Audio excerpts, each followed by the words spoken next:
Rasuah ialah penerimaan atau pemberian suapan sebagai upah atau dorongan untuk seseorang individu kerana melakukan atau tidak melakukan sesuatu perbuatan yang berkaitan dengan tugas rasmi.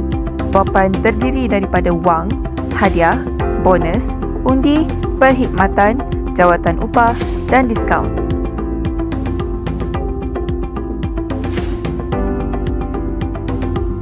Ahli perniagaan, ahli politik dan kaki tangan kerajaan banyak terlibat dalam kegiatan ini.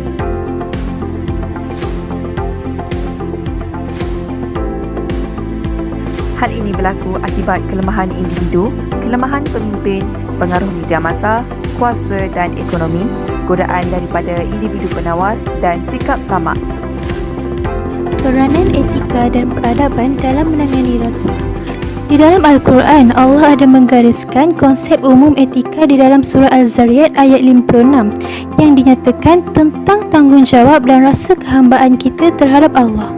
Konsep wasatiyah dan kesederhanaan menunjukkan kita perlu bersederhana dan istiqamah dalam apa jua urusan, termasuk dalam bidang pekerjaan kita.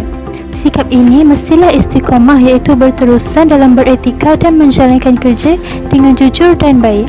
Islam menekankan sikap jujur, mengikut arahan, menepati janji serta adil. Mengikut teori ini, betul atau salah sesuatu tindakan ditentukan oleh pegangan agama.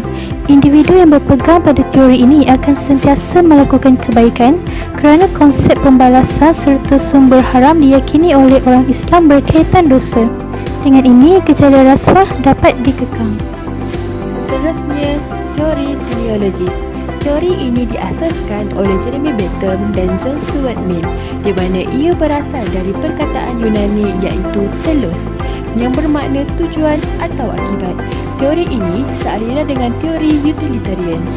Teori ini menyatakan tindakan dianggap betul jika akibat daripada perbuatan itu ke arah kebaikan. Kebaikan tersebut bermaksud yang terbaik dan untuk dinikmati oleh seramai mungkin dari faedah itu.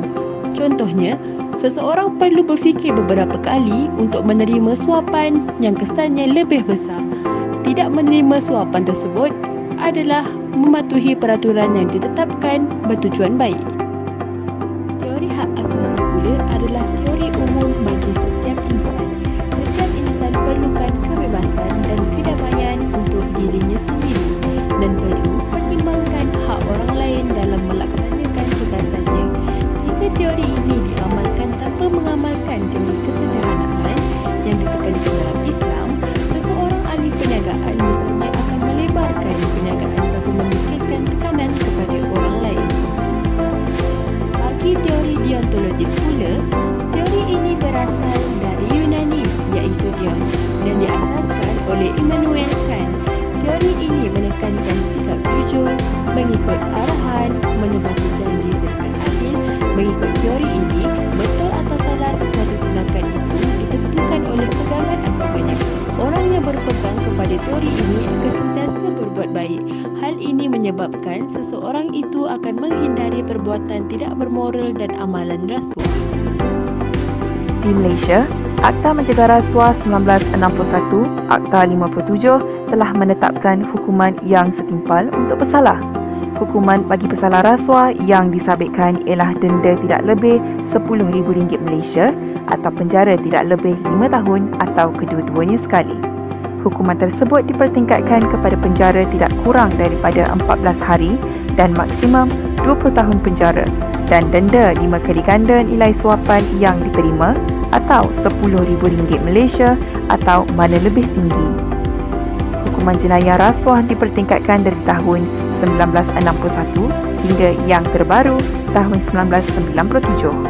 Di Singapura, individu yang didapati bersalah merasuah pegawai awam di bawah Akta PCA Seksyen 5 atau Seksyen 6 jika disabitkan akan didenda tidak lebih RM100,000 atau dipenjara tidak lebih 5 tahun atau kedua-duanya sekali.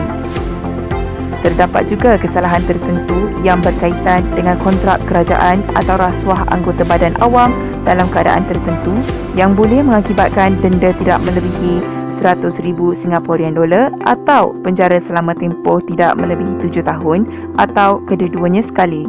Sekiranya seseorang disabitkan kesalahan kerana menerima sebarang kepuasan yang bertentangan dengan PCA, mahkamah juga boleh memerintahkannya untuk membayar denda yang setara dengan jumlah rasuah yang diterimanya sebagai denda. Di Australia, hukuman yang dijatuhkan kepada individu yang didapati bersalah merasuah pegawai asing ialah hukuman penjara tidak lebih 10 tahun atau penalti tidak lebih $2,100,000, manakala untuk sesuatu perbadanan, jumlah penalti lagi besar berbanding dengan individu iaitu $21 juta. Hukuman untuk rasuah domestik pula ialah 7 tahun ke atas bagi NSW boleh dikenakan ke atas individu dan denda yang tinggi kepada syarikat.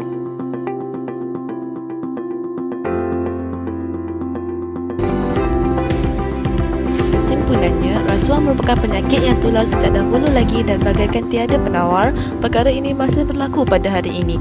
Etika dan peradaban memainkan peranan penting dalam menangani isu rasuah di Malaysia.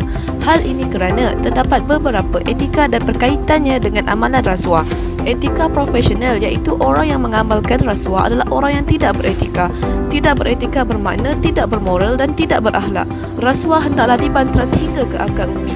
Semua pihak, tidak kira kerajaan, ibu bapa, para pelajar dan masyarakat Malaysia seharusnya menggembleng tenaga dan berganding usaha untuk mengatasi permasalahan toksik ini di negara Malaysia yang serba maju ini. Dengan ini, negara kita akan dapat terus maju dan muncul sebagai negara kelas pertama di pentas dunia.